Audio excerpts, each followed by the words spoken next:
Back with the October predictions, a lot of things have changed since I last did this back in August. I skipped the month of September because it was just way too busy, and now we kind of have some clarity. This is that stage in the year where the festivals are pretty much completed. We know for the most part what things are good or not, and we start to feel somewhat confident in a lot of things, but there's still like one or two slots that are just a little up in the air. So let's just get started with Best Picture. I'm sticking with Oppenheimer for Best Picture, and you'll see throughout these predictions that for a lot of these, I'm kind of in a wait and see mode.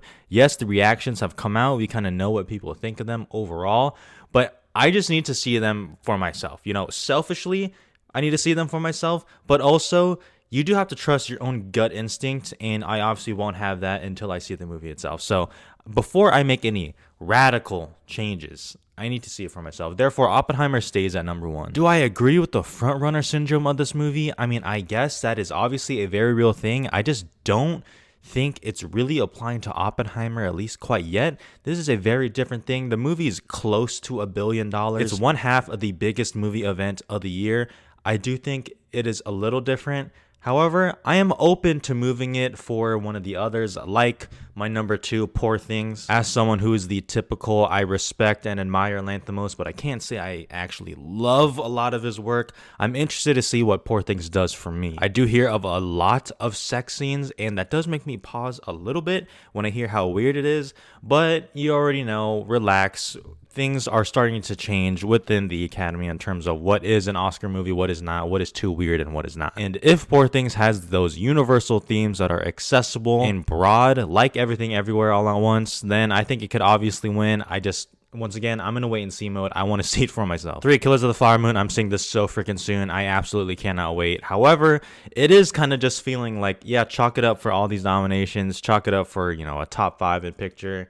But I don't know what the package would be for a win. Because is it number 1 in adapted screenplay? I don't really think so. Is it number 1 in actress? I don't really know. And then is it 1 in director? I don't think so. So it is fighting an uphill battle. And since it is coming out soon, maybe things will surge again for it and it'll kind of leapfrog some things. But for now, I have it at number 3. I feel good about it. I have Barbie at number 4, the other half of the biggest movie going event of the year. And I think this is pretty solid. I really do think in my heart of hearts that if this was a year of 5, Barbie would be one of those movies. It is too big to ignore. It has a lot of tech potential. It has some potential wins in above the line categories. I just think it's number 4, and I think it's pretty strong out there. Number 5 is The Holdovers. That is a sneaky one because if this did come out in the 70s or 80s, I would almost be like, yep, that's probably going to win Best Picture. That is the feel-good, warm blanket of a movie, and for those, you always have to take that into consideration, even for an absolute sleeper out of nowhere win. It's up there in a lot of categories for a win or at least a nomination. It's a very agreeable movie to me. Like, it's a very likable movie. I think a lot of people will just at least like it. It's easy to root for. I think it's at number 5. 6 is Maestro. Maestro is interesting because the Letterboxd curve, and I know bringing up Letterboxd is kind of weird for Oscars, but it's received solid. It's like definitely good. It has a similar curve to Mank, which obviously got a lot of nominations here. But at least from the people I talk to, they feel really good about it. It does seem pretty up the Academy's alley, and all this movie had to do to get into Best Picture is not be terrible. And not only is it not terrible, apparently it's pretty good. So therefore, it is at number 6. It has win potential in actually a lot of categories. I'm interested to see how Maestro plays throughout the rest of the year as more people get to see it. 7, Anatomy of a Fall. Oh no, it wasn't picked by France. It's done. Let's move it out. Let's take it out. I don't care. I don't care that happened. It would have been nice. It's certainly a boost. I'm not saying it's helpful, the fact that it wasn't selected for France, but it doesn't deter me from any of the major categories. I still have it in picture. 8, Past Lives. I repeat myself a lot here. I just don't buy the absolute collapse of Past Lives. I have it in more than one category in screenplay, and even if I only had it in screenplay, I think that is perfectly fine. I never like the fact where it's like, if this movie gets into Best Picture, it has to get a package of at least 2 other nominations. Whatever, I don't care. Screenplay, and I have it in other ones. It's fighting for some other ones. It has passion. Critics will bring it back. I feel good about it. Now, I don't know how poor the timing this will be because at least when I'm planning to get this out, there will be a new trailer for The Color Purple. The Color Purple poster came out, and the poster is really not good. And I know it's a poster, but I said the same thing about I Want to Dance with Somebody, and that ended up being nothing. But for now, because I don't want to be called a homer for another movie that I'll talk about in a little bit. I have The Color Purple at number 9. There's still a lot of potential here. It's a musical coming out on Christmas. Like, I don't know like how this movie can't be that bad, right? This movie can't be that bad. I don't believe it's going to be that bad. I obviously have it in picture. This movie, similar to Maestro, this movie just has to be not a mess, and I think it'll be in a good spot because the acting potential is there. Some of the texts potentially are there. I have it in, whatever. 10 is tough, but I guess I will go with the TIFF People's Choice winner, American Fiction. I saw this, and I just didn't buy this as a Best Picture winner. And as I said earlier, you do have to go with your gut. Like the other options aren't compelling to me, except for like one or two of them, and even then, I get some pushback in my own head. Therefore, I'm going with American Fiction. Similar to what I said about The Holdovers, obviously not the same movie, but American Fiction is pretty agreeable. I think it's a very easy movie to at least like. I think that'll play in its favor. I'll be honest though, when I saw the movie, I didn't see it. I really just didn't see it, but it beat something like The Holdovers at TIFF People's Choice, so I'll leave it there for now. I'll see how it plays out. I switch 11 and 12 all the time between All of Us Strangers and Air. All of Us Strangers is one of the most acclaimed movies of the year. It is moving people to tears. However, the more people have seen it, the more people have talked to me saying it is a little odd. People who saw it and loved it still were kind of unsure about it in picture, but I have it at 11 for now. There's still some potential there. I certainly want to see it. I have to see what the deal is about it. If this is an Aftersun type of thing, Aftersun was one of the most acclaimed films of last year, and I think everyone pretty much agreed, like, yeah, this isn't really going for the Academy. This isn't a huge picture player. So I want to see if that's the same thing with Strangers. Air, once again, guys, I'm just saying, Air is still in that spot. I could so easily put Air in 10. It's just that I know everyone in my comment section will call me out because people know I like Air. It's weird how Air has become this almost like a villain, even though there's been so many worse movies in Best Picture. Okay, let's be real for a second here, okay? Despite what you individually might think, if I take a step back and do an overall consensus on Air, it is a very liked movie critically and audience-wise. It seems up the Academy's alley. Amazon seems to be pushing it pretty hard. At least they're gearing up for it. It has likable people in front of and behind the camera. It could happen, and I think we need to prepare ourselves for it. Having said that, as I've said before, as someone who likes Air, I do think it'd be a little weird if Air got into Best Picture, but I mean, hey, as I've said before, there are worse movies out there. 13, The Zone of Interest. I told him I do this at TIFF when we talked about it. Shout out to the Oscar expert. He is the main reason that it is even in my top 15. I don't buy this, like, as someone who likes it, the people who haven't seen this movie, I feel like are the ones putting it in all these categories, okay?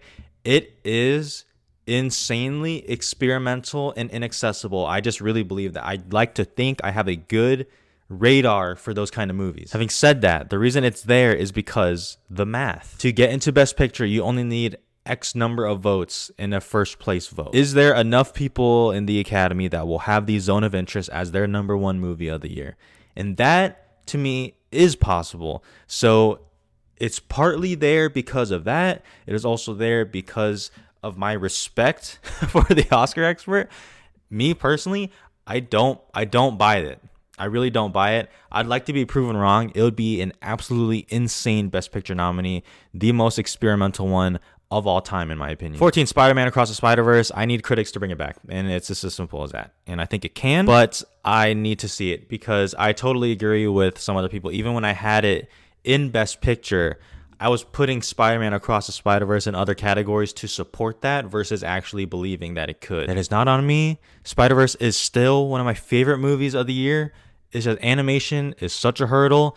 Don't blame pundits for putting it there. Blame the Academy. Show us that you can actually nominate animated movies with no problem, and it's fine. We're good. 15, May December, also a little odd, a little uncomfortable, and that makes me nervous for it, but there's still like screenplay acting potential, so it's got to be there. 16, A Saltburn, started off pretty rough, especially on Rotten Tomatoes with those reviews, and as more people have seen it, the more it has gone up.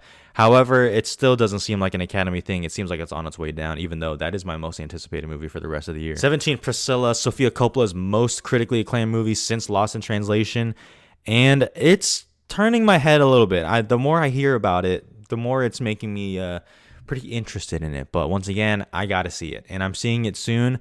I just gotta see if this is one of those movies that will appeal to critics and not general audiences. I gotta see it. 18, Napoleon, for the pure potential of a Ridley Scott movie with a lot of tech potential. You never know. It's at 18. Everyone relax here with like after 15, it kind of falls off a cliff, but like 19, The Taste of Things, I haven't heard one bad thing about this movie, so whatever. And it's France's selection now.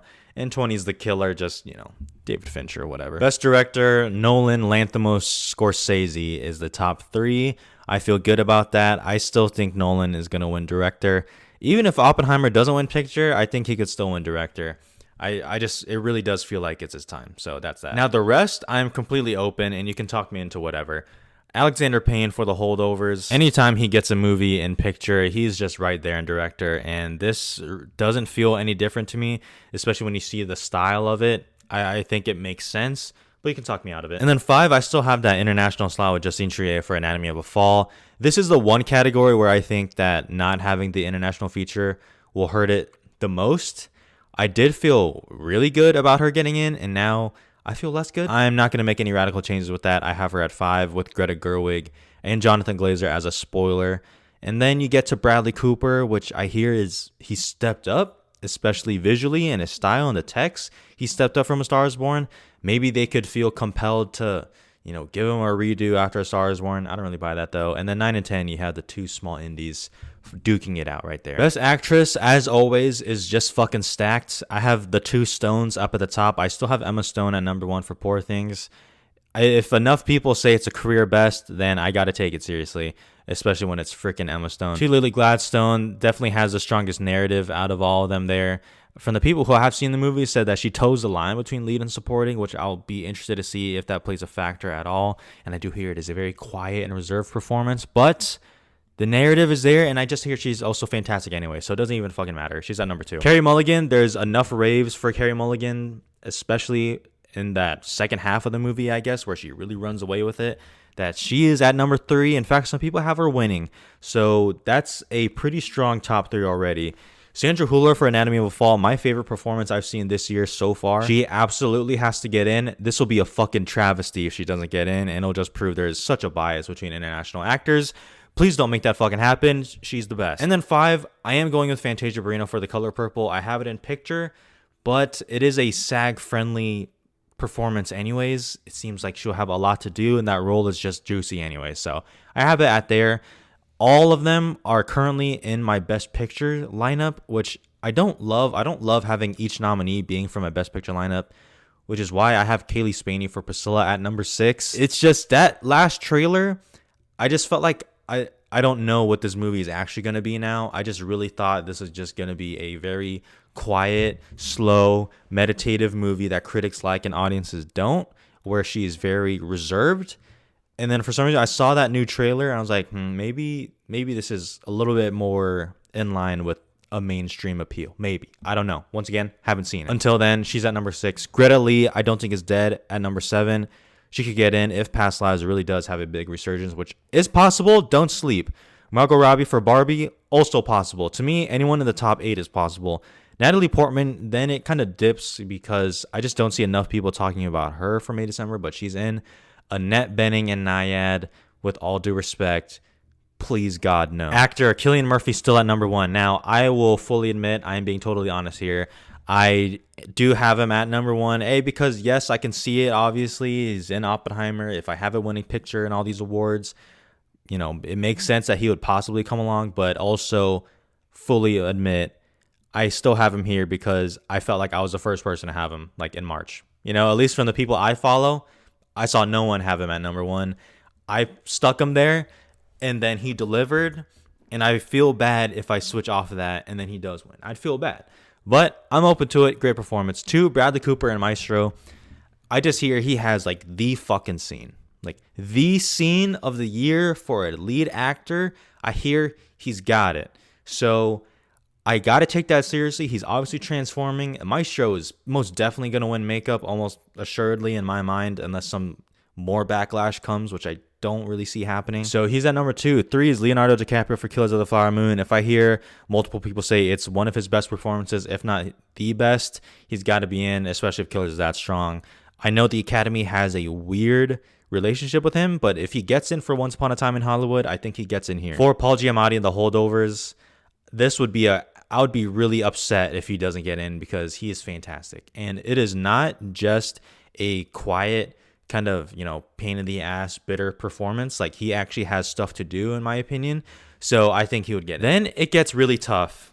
And this is where I really have to balance my own feelings and what the general consensus is.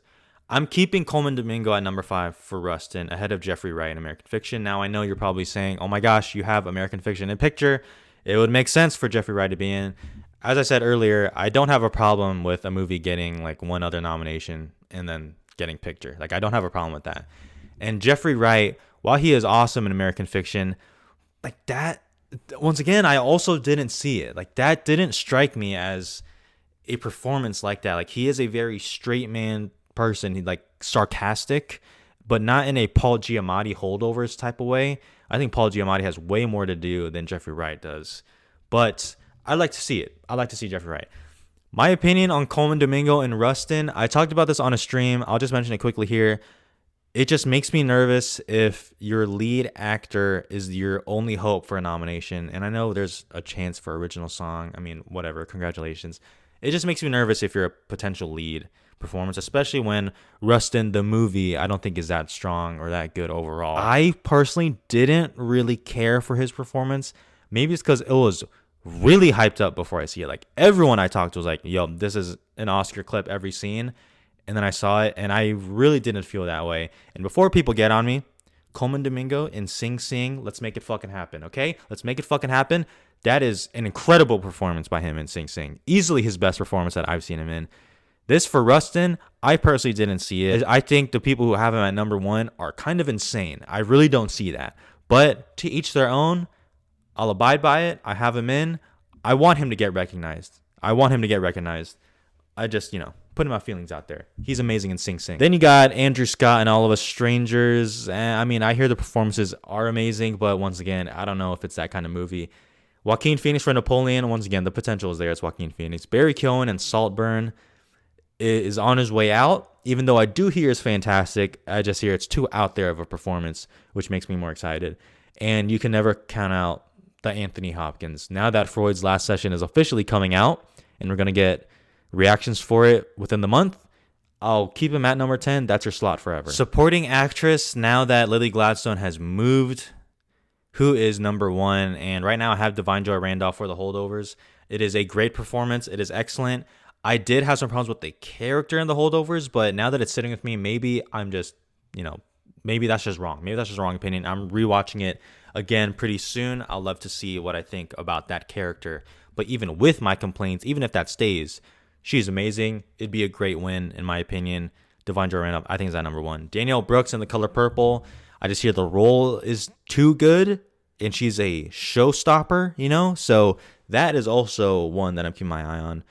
Then I have Penelope Cruz in Ferrari. I need to have someone in who's not from a freaking Best Picture nominee. And Penelope Cruz seems like that one. People have been telling me that she genuinely is amazing for Ferrari. Even for the people who don't like the movie, they said she is amazing. She's in. Penelope Cruz, she's in. Emily Blunt, the move from Lily Gladstone just secures your nomination, in my opinion.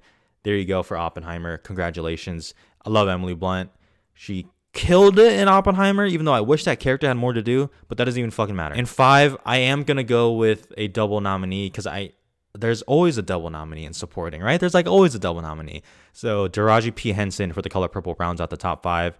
Viola Davis in Air is close. She might get a SAG nomination. I can see that. Jodie Foster in Nyad. Her performance in Nyad is good. She's innocent in Nyad. Once again, I just really don't know how that'll play, but I could see it happen. I know some people have her in. Then you get to Julianne Moore, Vanessa Kirby. Once again, the potential for Napoleon. And America Ferrera is at number 10 for Barbie. Shout out. Supporting actor, no change in the top 3. Gosling, Downey, and De Niro.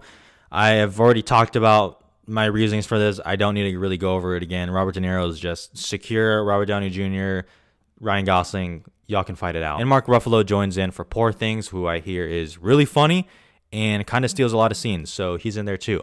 Now, this one is interesting. I don't like to be reactionary, right? I feel like if you are reactionary, you bumped Charles Melton into your 5 if you didn't have him there already. If you had him in there already, congratulations, you probably feel good about that.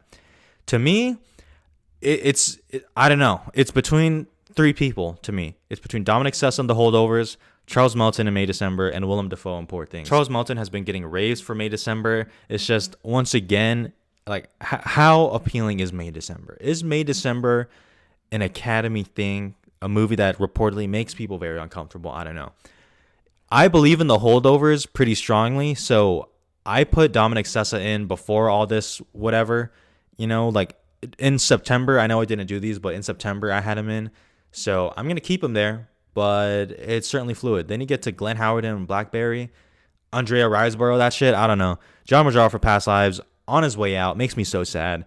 And then fucking Matt Damon and Oppenheimer. If Oppenheimer gets in, then like, Jesus Christ. Original screenplay, Barbie moves the original screenplay until the Academy says otherwise, and I have it winning. And by the way, that'd be a really awesome way to honor Greta Gerwig and Noah Baumbach, who would get their Oscars. That'd be fucking awesome. Anyways, The Holdovers and Past Lives duking it out for a runner-up position, but honestly, they could win. I think that anyone in the top 3 can win, even Past Lives, who I know people are down on. Anatomy of a Fall, I still have it in. I'm not going to change that. And then 5, as a Maestro believer, I was not a Maestro hater. I just don't see it as a screenplay movie. I really don't. Once again, love to see it. It was between Air or May December, who I want to put in 5, who I wanted to sandwich in between Maestro. I'm going to go with Air as just a lone screenplay nominee right there.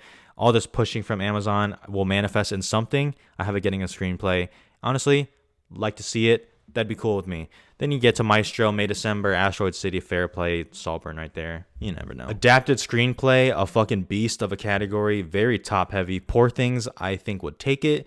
Get Tony McNamara an Oscar. Oppenheimer doesn't need adapted screenplay to win anyways, but then you get Killers of the Flower Moon.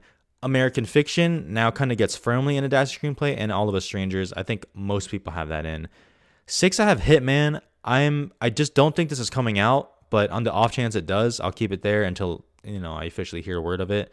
Then you get to Priscilla, Spider-Man, Color Purple, The Killer. I know Are You There, God? It's Me, Margaret. Could be on a 10. Cinematography, I still have Oppenheimer at 1. I don't really feel great about anything else. Poor Things, Killers, Maestro. I think in whatever order you want, you can talk me into that. I think that's a good top 4. Then I have Saltburn as my 5th. I don't think Saltburn is as dead as people think. I think it can get something. And I think cinematography might be its best shot. Like, what are the other options out here? And I know that doesn't really mean much. I mean, look at our cinematography lineup last year. But, I mean, The Color Purple, from the trailer, to be honest, I was kind of disappointed with the visual style of the cinematography of The Color Purple. The Killer, I just don't think it's strong enough anymore. El Conde, maybe I got to take that more seriously.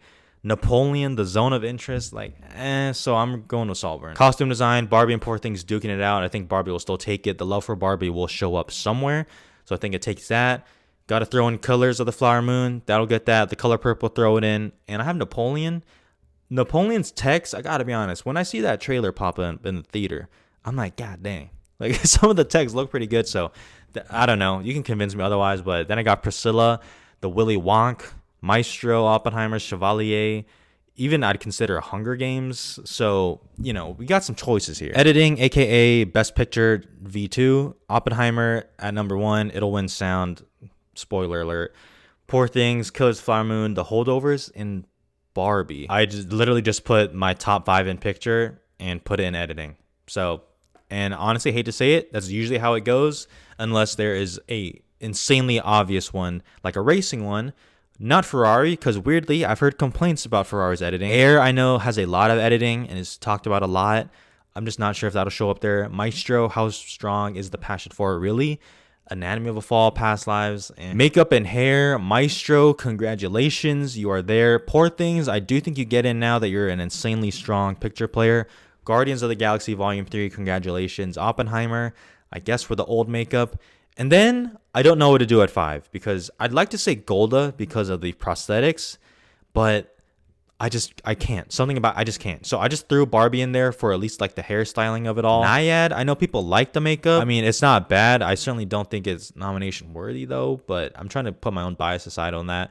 It's at 7. Napoleon, Priscilla, and Dungeons and Dragons has a lot of practical makeup work, so I just listed that there. Production design, Barbie and Poor Things duking it out again. I still have Barbie at the top, so I think it'll win that one. Then you get to Poor Things, Killers, Oppenheimer, Color Purple, also a pretty standard Best Picture lineup. Asteroid City on the outside looking in.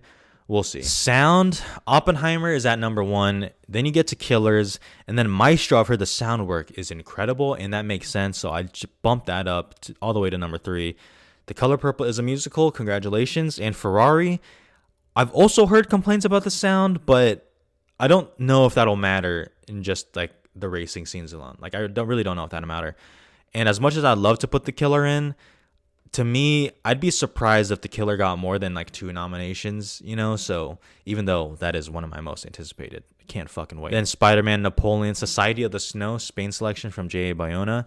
You know, I can put a little John Wick at 10. Who cares? Visual effects. So visual effects is kind of a headache because I think the creator, as someone who thought it was mid at best, and I'm being nice when I say that, the creator should absolutely win visual effects considering its budget and the look of it, the visual style. The visual effects are seamless. They are amazing. They look better than all these $200 million budget movies.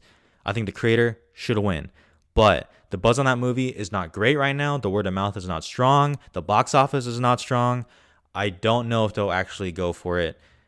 And I don't think they'll give it to a Marvel movie for Guardians of the Galaxy Volume 3. So I am kind of just hedging my bets and saying whatever movie gets in from Best Picture, if one gets in, I think it'll win. And I have Oppenheimer being that movie. I'm just going to be lazy and say they do it. I'm just going to say they pick Oppenheimer to win visual effects if it gets nominated. If it doesn't, all hell breaks loose and hopefully the creator can win. But I'm just going to put Oppenheimer in there. Then Indiana Jones for the de-aging tech, which some people like, I guess. And I'm being stubborn on Dungeons & Dragons. I just see it. I don't know. I just see it. I'm being stubborn with it. If I'm wrong, I'm wrong. Then you get to Napoleon, which also I kind of sprinkled in some close Best Picture stuff. Napoleon is there. Spider-Man is there. And Poor Things are there. So I just keep my eye out. Then you get Little Mermaid, Rebel Moon. Original score, I still have Oppenheimer at 1, Killers at 2. I have Past Lives at 3. I really think, I just see Past Lives happening for score. Just that last scene alone, I feel it happening in my bones. I feel it. Then I have The Killer for a score. Not sure if I feel great about that, but just from the trailer, I mean, god dang, that shit bangs. And then Spider-Man Across the Spider-Verse, I really hope it gets in because it should. That's one of the best scores of the year. Then I kind of sandwiched in some animated movies, The Boy and the Heron, Elemental. Poor Things I kind of slid in there just because I guess it's a good score, but I'm not hearing enough about it, so I'm kind of keeping my eye out. And then Indiana Jones, you know, John Williams. Original song, I got the 2 Barbies there. I'd like to see which one they submit. If they submit both, will they hurt it? Who knows? I have Something from the Colored Purple. I have The Wish from Wish. And the Diane Warren slot. Then on the outside, you got the new Trolls movie, the NSYNC one. Haven't heard it. I think people like it, though, from what I've heard about it, I guess. Something from Past Lives, Wonka, Rustin, Elemental. If Meet in the Middle was submitted from Flora and Son by Apple, it would absolutely be in my 10, but instead they submitted a whack-ass song instead, so that's a mistake. Animated feature, Spider-Verse, Boy and the Heron, Elemental, I feel good about it. Chicken Run, those movies usually get in, so I also feel good about that. And I had Wish for a long time. I switched it with Nimona. I'm sorry, I can't get over that trailer for Wish. But it's a musical, though. Wish is a musical. Those usually play well. Animated musicals usually play well, so it's still at number 6. Unfortunately, TMNT is at 7. The Peasants, the Poland submission is there. Super Mario Bros. Trolls, like documentary Beyond Utopia is gonna win, and then everything else you're fighting for the slots. I don't really know. You're fighting for it though. Good luck. International, what a change! What a change from last time. I had the Taste of Things from France winning, guys. I just spare me on the Zone of Interest thing, okay? Like that would be crazy. I just think it's so out there that is crazy. Once again, prove me wrong. I'd love to see it. That'd be inspired. But I have the Taste of Things winning. Then the Zone of Interest, Perfect Days from Japan, Society of the Snow from Spain, and the Teacher's Lounge from Germany, with The Promised Land on the outside looking in. 20 Days in Mariupol, looking for a double nomination in documentary and international. And that's that. Those are my predictions. God, I felt like I talked for a long time. I usually do those quicker. But there was a lot of updates we kind of got to go through, especially if you didn't see my live stream the other day. It is picking up, so I got to stay on top of this thing. It is exhausting. As always, let me know what your predictions are, and I'll see you in the next video. Goodbye.